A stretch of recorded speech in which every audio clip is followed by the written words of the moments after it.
चिंबुर जिमखाना में प्रेम अंजलि साहित्य संस्था द्वारा लेखिका प्रमिला शर्मा द्वारा रचित पुस्तक लहर या सुनामी का लोकार्पण प्रसिद्ध कहानीकार उपन्यासकार डॉक्टर सूर्या बाला लाल, विशिष्ट अतिथि कार्याध्यक्ष, महाराष्ट्र राज्य हिंदी साहित्य अकादमी लेखक, विचारक व पूर्व विभागाध्यक्ष डॉक्टर शीतला प्रसाद दुबे, विशिष्ट अतिथि सुप्रसिद्ध कवित्री एवं लेखिका डॉक्टर मंजू मंगल प्रभात लोढ़ा, विशिष्ट अतिथि साहित्यकार, पत्रकार एवं रंगकर्मी एनवी सिंह नादान के करकमलों से सर्वप्रथम मां सरस्वती समक्ष दीप प्रज्वलित कर उनकी स्तुति के साथ शुरू हुआ। कार्यक्रम में आए सभी अतिथियों का स्वागत शॉल उठाकर पुष्पगुच्छ देकर किया गया। साथ ही सभी आए हुए कवियों ने अपनी भावनाओं को काव्य के माध्यम से लोगों के समक्ष प्रस्तुत किया, जिसमें वरिष्ठ पत्रकार संतोष पांडे, अनुराधा सिंह, पवन, दीपाली सक्सेना, भारती श्रीवास्तव, विनय शर्मा गीत, इंदिरा, रवि यादव, विजय भटनागर, विकल्प आदि ने लोकार्पण एवं काव्य संध्या कार्यक्रम में चार चांद लगा दिए। मंच का सुंदर संचालन डॉक्टर वर्षा महेश ने किया। मन है वो पूरा वो वर्कशॉप है, वो लिखता ही रहता है हमेशा। जब हाथ में कलम नहीं होती तभी भी लिखता होता है और हमेशा नई चीज़ और बिल्कुल गार्डन फ्रेश चीज़ें लेकर आती है वो कुछ न कुछ, और कुछ भी नाटक भी लिख देंगी और जो उसके मन में आता है वो करती है। वो शुद्ध रूप से रचना की और उसकी दृष्टि से, साहित्य की दृष्टि से कोई कमर्शियल और बाज़ार की मांग ये सब उसके दिमाग में नहीं होता है। तो प्रमिला को मैं बहुत आशीर्वाद देती हूँ और बाकी मैं लहर और सुनामी पढ़ के बताऊँ। मैं पढ़ूंगी। मैंने कुछ इनकी रचनाएं व्हाट्सएप पे मंगाई थी और उसे पढ़कर मुझे बहुत अच्छा लगा कि जहाँ एक तरफ उनका दर्द प्रकट हो रहा है कि जब कोरोना आया तो किस तरह से दुनिया और विश्व और हमारा भारत किस पड़ाव से गुजर रहा था, वो दर्द इसमें प्रकट है, लेकिन साथ ही वहाँ सकारात्मकता भी है। कहते हैं ना, मैं हमेशा सबको कहा करती हूँ, जो संघर्ष शब्द है ना उसका संधि विच्छेद कर लो, उसको संघर्ष बना लो। क्या बात है। तो जब हम कोरोना काल में घर में रह रहे थे तो मैंने यही सोचा कि जितने साल हमें कभी नहीं मिले अपनों के साथ रहने के, क्योंकि हम हमेशा ज़िंदगी भर दौड़ते रहे, लेकिन इस कोरोना ने हमको वो साथ दिया। तो यही इनकी रचनाओं में भी प्रकट होता है कि किस तरह से हमको संघर्ष को संघर्ष बनाना है। और प्रमिला जी को मैं बहुत बहुत बधाई देती हूँ। नाम भी बड़ा सुंदर इन्होंने चूज़ किया है कि लहर या सुनामी, है ना। मैं इस पर एक चीज़ कहती हूँ कि मैं एक दिन सागर किनारे टहल रही थी और आती जाती लहरें एक दूसरे से आलिंगन कर रही थी। अचानक वहाँ एक स्टीमर आता है और सारी लहरें छिन्न भिन्न हो जाती हैं, इधर उधर बिखर जाती हैं। लेकिन दूसरे ही पर एक नया दृश्य उभरता है कि वह लहरें फिर आपस में गलबाइयाँ करती हैं। और हम मनुष्य, अगर हमें अपने के प्रति कभी कोई एक कंकड़ भी हमें दिखाता है, हम उसे पत्थर मानकर दिल में सदा के लिए स्थापित कर देते हैं। तो मैं समझती हूँ कि समझदार ये लहरें हैं या हम मनुष्य हैं। क्या बात है। तो मैं यही सोचती हूँ कि इन लहरों से भी हमें शिक्षा लेनी चाहिए कि किस तरह से जीवन में चाहे कुछ भी होए, हम परिवार के संग आपस में चाहे कोई भी मनमुटाव हो तो हमको मन भेद नहीं करना है। मतभेद तो हो सकता है, हमें उन्हें जीतना नहीं है, क्योंकि हमें उनके साथ जीना है और ये जीवन में हमें अपनाना है। क्योंकि ये आदमी जो चाहे वो कर सकता है। मन में जो जिस चीज़ के प्रति प्रेम होता है ना, तो आदमी अपने 24 घंटों को भी 48 घंटे बना सकता है या फिर उन 24 घंटों को 12 घंटे बनाकर छोड़ सकता है। ये सब हमारे अपने पर, खुद पर निर्भर है, मन पर निर्भर है। और ये मेरा पैशन है, साहित्य के प्रति मेरा रुझान है। और ये कहाँ से आया मुझे नहीं पता, ऊपर वाले का आशीर्वाद है, सरस्वती माता का आशीर्वाद है। क्योंकि मैं तो बहुत फर्स्ट ईयर पास करते ही शादी हो गई थी 18 साल की उम्र में ही, लेकिन बचपन से ही मुझे पुस्तकें पढ़ने का बहुत शौक़ रहा है। और आज जो कुछ भी हूँ मैं उन पुस्तकों का धन्यवाद करती हूँ कि उन्हीं की वजह से हूँ। नहीं बोलते, लेकिन जो जीते जी कुछ नहीं कहते, जो जीते जी कुछ नहीं करते, जो जीते जी कुछ नहीं बोलते, वे जीते जी मर जाते हैं। तो कविता मरने नहीं बल्कि तमाम ऐसी आपद स्थितियों के बीच जीवन का रास्ता, जिजीविषा, जीने की इच्छा का नाम है, इसीलिए कविता है। और बड़ी खुशी की बात है कि तमाम ऐसे कवियों के बीच प्रमिला जी भी एक ऐसी कवयित्री हैं जो बाल कविताएं लिखती हैं। प्रसिद्ध हैं वो बाल कविताओं को लेकर, बच्चों की कविताएं लिखती हैं। आजकल बच्चों की कविताओं, बड़ों की कविताएं तमाम तरह के चुटकुलों और जोक्स की तरह सुना दिए जाते हैं, लेकिन बाल कविताओं का अकाल जैसा है हिंदी ही नहीं पूरे भारतीय साहित्य में। और प्रमिला जी का मेरा परिचय उन बाल कविताओं के साथ है। बहुत अच्छी बाल कविताएं लिखती हैं वो। बहुत अच्छे गीत लिखती हैं वो। लोक साहित्य की तो मर्मज्ञ है, लोक उनके हृदय में बसा हुआ है। और आपको मालूम है, लोक यानी मिट्टी, जिसके हृदय में मिट्टी है उसकी कविताओं का, जिसकी कविताओं का आधार ये मिट्टी है, उसी मिट्टी के संस्कार लेकर वो कविता में आती हैं, जिसमें जीवन के अंकुर, कविता के अंकुर फूटते हैं। तो ये कवयित्री हिंदी भाषा और साहित्य ही नहीं बल्कि पूरे भारतीय संस्कृति और उसके लोक को एक नई ऊर्जा देने का कार्य कर रही हैं। लहर और सुनामी ही नहीं, इनकी तमाम ऐसी कविताएं हैं जो इस तरह का कार्य कर रही हैं। ये तो एक बानगी है, ऐसी तमाम रचनाएं अभी प्रच्छन्न तौर पर हैं, कब हमारे सामने आ जाएंगी पता नहीं। इसके पहले 7-8 आ चुकी हैं और जल्दी ही आ जाएंगी। हम पाठकों की ओर से उन्हें साधुवाद देना चाहते हैं कि वे लिखेंगी तो हम पढ़ेंगे तो हम बहुत कुछ सीखेंगे, हम ये भी जानेंगे कि वे क्या सोचती हैं, क्या जानना चाहते हैं। धन्यवाद। बहुत अच्छी बात की आपने। मैं कहना भी चाहता था और इससे बचना भी चाहता था, लेकिन आपने शुरू किया तो मैं ज़रूर कहूँगा। अब वो समय नहीं रहा कि जनमानस अकादमी की ओर देखे कि वे कुछ करें तो अकादमी उस पर अपनी प्रतिक्रिया दे। अब ऐसा समय नहीं है।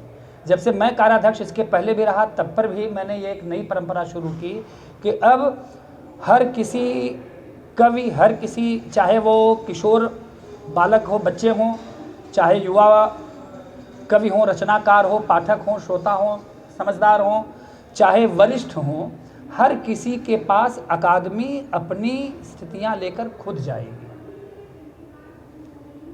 जी। अब ये इंतजार करने की आवश्यकता नहीं, प्रतीक्षा की आवश्यकता नहीं है कि अब कोई युवा और कोई स्कूल का विद्यार्थी या कोई हिंदी का शिक्षक या हिंदी सेवी अकादमी का मुंह देखे कि अकादमी कोई मदद करे और अकादमी कुछ ये करे। अकादमी स्वयं वे सारी गतिविधियां शुरू करने जा रही है कि वह स्वयं, जैसे हमारे 28 सदस्य हैं पूरे महाराष्ट्र भर से, हम ये सदस्य हमारे हाथ हैं, ये सदस्य हमारे हाथ और हमारी उंगलियां हैं। ये जहां उंगली रखेंगे, यानी जहां कहेंगे, जिस क्षेत्र की बात करेंगे, चाहे वह स्कूल के बच्चे हैं, चाहे वो किशोर अवस्था के बच्चे हैं, युवा हैं, बुजुर्ग हैं, वरिष्ठ हैं, जहां ये कहेंगे कि इस तरह का कार्य हो सकता है, किया जाना चाहिए, अकादमी तुरंत वह कार्य अपने हाथ में ले लेगी और वह कार्य करेगी। यानी अब आपको अकादमी को देखने की ज़रूरत नहीं है, अकादमी स्वयं आपके पास आने के लिए, आपके पास आने के लिए तत्पर है। पूरे महाराष्ट्र के हिंदी सेवियों के पास जाने के लिए तत्पर है।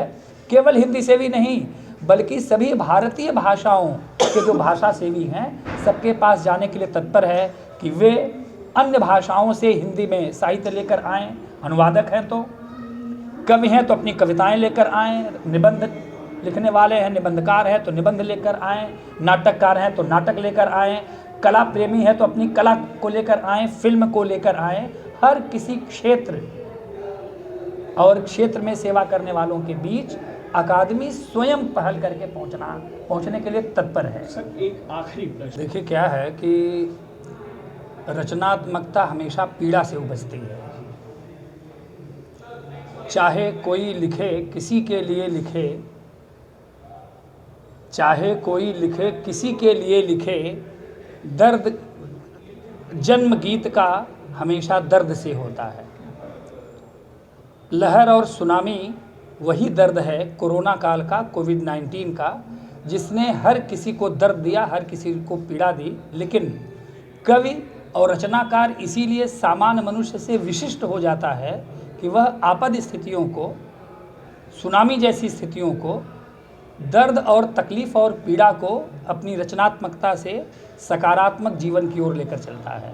लहर और सुनामी का शीर्षक भले ही लहर और सुनामी है, लेकिन एक्चुअली है वो सुनामी के बीच लहर। देखिए क्या है कि हम चूँकि मुंबई में हैं, महाराष्ट्र में हैं, हम अहिंदी भाषी क्षेत्र में रहते हुए हिंदी का काम करने वाले लोग हैं, इसलिए केवल हिंदी भाषी का उल्लेख करना आवश्यक नहीं है। हम उन समस्त हिंदी सेवियों के प्रति हमारा दायित्व है, वो किसी भी भाषा भाषी के हों, तमाम हमारे मित्र ऐसे हैं जो तमिल भाषी हैं, मुंबई में पैदा हुए और मुंबई में रचना कर रहे हैं। और हिंदी की बात कर रहा हूँ इसमें नहीं, अन्य भाषा भाषी भी जो हिंदी की सेवा कर रहे हैं, सिंधी भाषी हैं जो हिंदी की सेवा कर रहे हैं, गुजराती भाषी हैं हिंदी की सेवा कर रहे हैं, हमारे तमाम मराठी भाषी हैं जो हिंदी की सेवा कर रहे हैं। उन तमाम लोगों को, जैसे मुंबई में रहने वाला प्रत्येक व्यक्ति मुंबई का है, वैसे ही हिंदी बोलने वाला, हिंदी समझने वाला, हिंदी लिखने वाला हर एक व्यक्ति हिंदी सेवी है।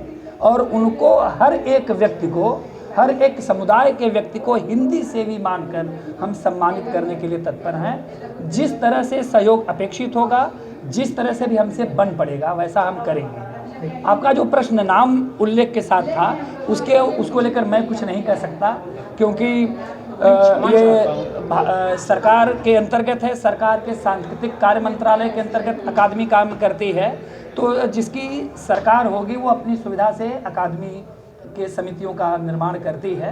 वो उनकी वो जाने, ठीक है कि नहीं, उनकी वो जाने। हमारा ख्याल एकदम क्लियर है, हमारा दिल और दिमाग और हमारी दृष्टि बहुत साफ है कि जो भी हिंदी सेवा को लेकर लगे हुए हैं, चाहे वो हिंदी या तो विद्यार्थी हैं पढ़ने वाले, या फिर हिंदी के शिक्षक हैं स्कूल में पढ़ाने वाले, कॉलेज में पढ़ाने वाले, हिंदी के प्राध्यापक हैं, यूनिवर्सिटी में पढ़ाने वाले लोग हैं, शिक्षक, हिंदी पत्रकार हैं जो पत्रकारिता का परचम लेकर आगे बढ़ रहे हैं, राजभाषा कर्मी हैं जो हिंदी अनुवाद और हिंदी के राजभाषा अधिकारी के रूप में काम कर रहे हैं। बिना किसी पद पर होते हुए भी ऐसे लोग हैं जो हिंदी सेवा कर रहे हैं, रचनात्मकता कर रहे हैं। मेरी दृष्टि में, अकादमी की दृष्टि में वे सभी हैं, उन सब का उल्लेख है और उन सबके विकास के लिए हम काम करने के लिए तत्पर हैं।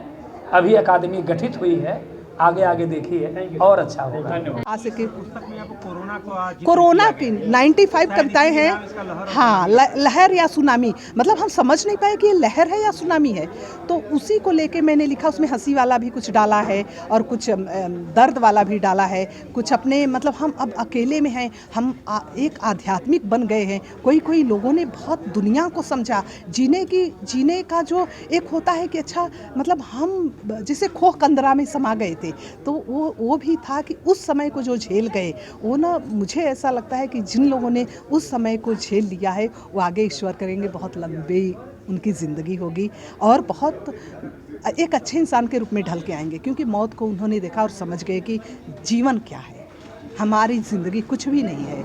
जब ऊपर वाला देता है, लाता है, तो ऐसा कहर बरपाता है कि कोई उसे रोक नहीं पाता।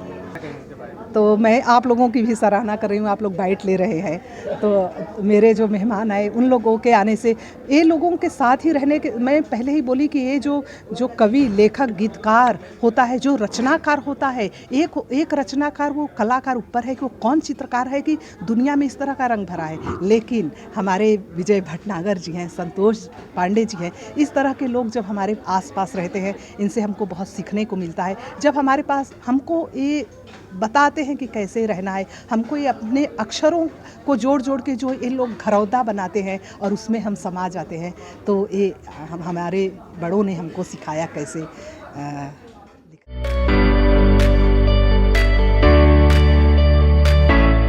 माझी मुंबई माझं घर, Kings my home, science Sonapatti इथे सुरू आहे। सर्वसामान्यांच्या खिशाला परवडणारी घरे आजच बुक करा, आज नाही तर कधीच नाही। 41 लाखांपासून 64 लाखांपर्यंत सर्व करा सहित। CEN न्यूज, देश प्रदेश की ताजा तरीन खबरों के लिए CEN न्यूज को सब्सक्राइब करें और रहें पल पल की खबर से हर पल बाखबर।